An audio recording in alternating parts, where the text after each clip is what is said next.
Today we're going to walk through how a skyscraper is actually built, step by step, from bare soil to concrete, steel, glass, and the final topping out.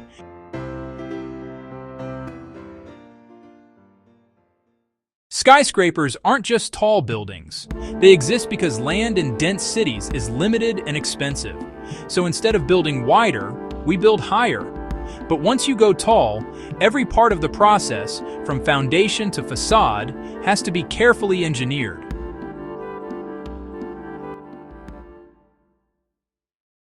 Before any digging starts, engineers and architects spend months on design and investigation. Geotechnical engineers drill boreholes to understand the soil and rock. Structural engineers calculate loads and choose a foundation system. Architects design the form, layout, and facade. Only when the drawings and calculations are done can construction move to site.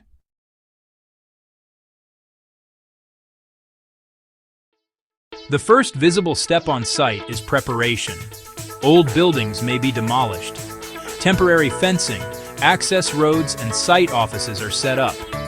Heavy machinery like excavators and piling rigs are brought in. The site is surveyed and marked out with extreme accuracy. A few millimeters off at the base can mean meters off at the top.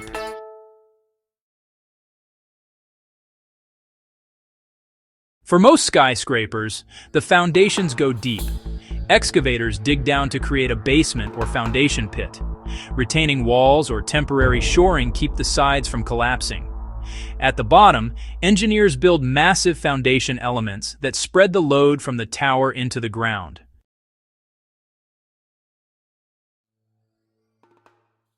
If the surface soils are weak, piling is used. Piling rigs drill or drive long columns of concrete or steel deep into the ground, sometimes 20, 30, or more than 50 meters down. These piles reach stronger soil or rock and transfer the building's weight safely.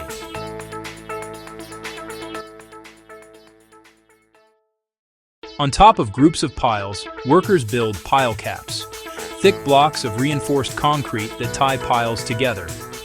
In some designs, a large raft slab is poured over the piles, forming a single strong platform that the core and columns can stand on.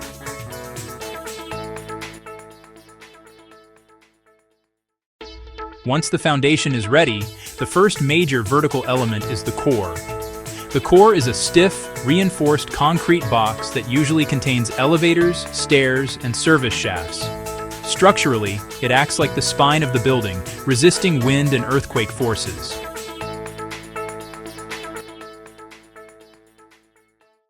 To build the core quickly and safely, contractors often use slip-form or climbing formwork. These systems slowly rise as concrete is poured in stages, allowing the core walls to grow upwards at a steady pace, often a few floors every few days.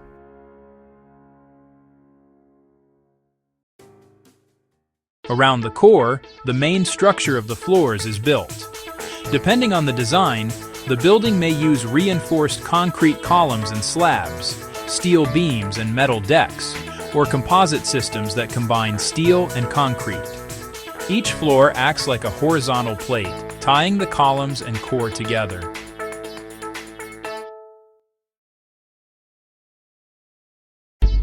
To cast concrete floors, contractors use formwork systems, temporary molds that support wet concrete until it hardens. Traditional timber formwork is still used, but modern high-rises often use modular table forms or flying forms that can be moved quickly from one floor to the next by crane.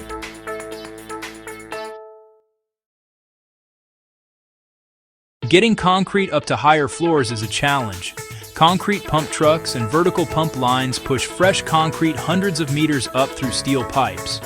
At the top, workers place and vibrate the concrete to remove air pockets and ensure proper bonding around the reinforcement.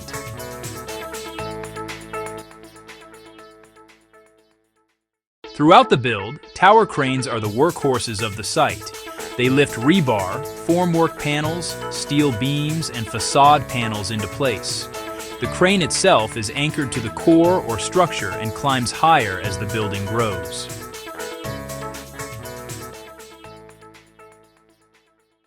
Once the structural system is established, construction becomes repetitive. Floor after floor follows the same sequence: formwork, rebar, services coordination, concrete, stripping formwork, then moving to the next level. With a well-organized team, a new floor can be completed in a matter of days.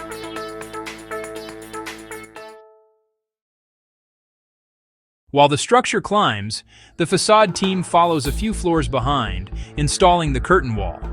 A curtain wall is a non-structural outer skin, often made of glass and aluminum. Panels are fabricated off-site, then lifted and bolted into place, creating a weather-tight envelope around the building.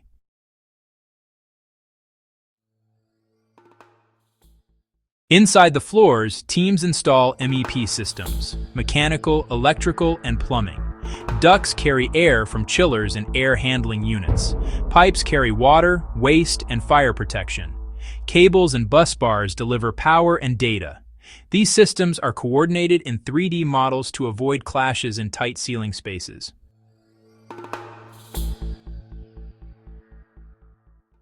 Once services are in, interior construction begins. Partitions are framed and boarded.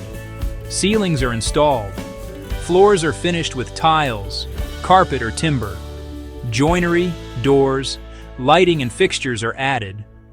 At this stage, the building finally starts to feel like real spaces people can use.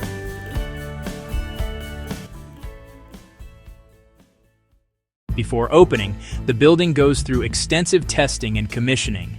Fire alarms, sprinklers, smoke extract, lifts, power systems, backup generators and security systems are all checked and fine-tuned. Emergency evacuation routes and signage are verified. Only when everything passes can occupation be approved.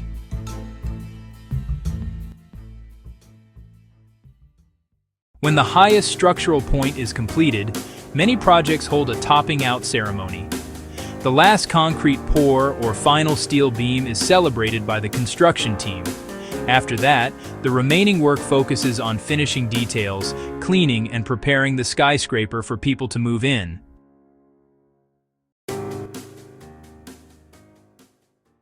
From the first soil test to the final glass panel, building a skyscraper is a huge coordination effort. Architects, engineers, contractors, and workers all contribute thousands of decisions and hours of labor. The next time you look up at a skyline, you'll know what it really took to put those towers there.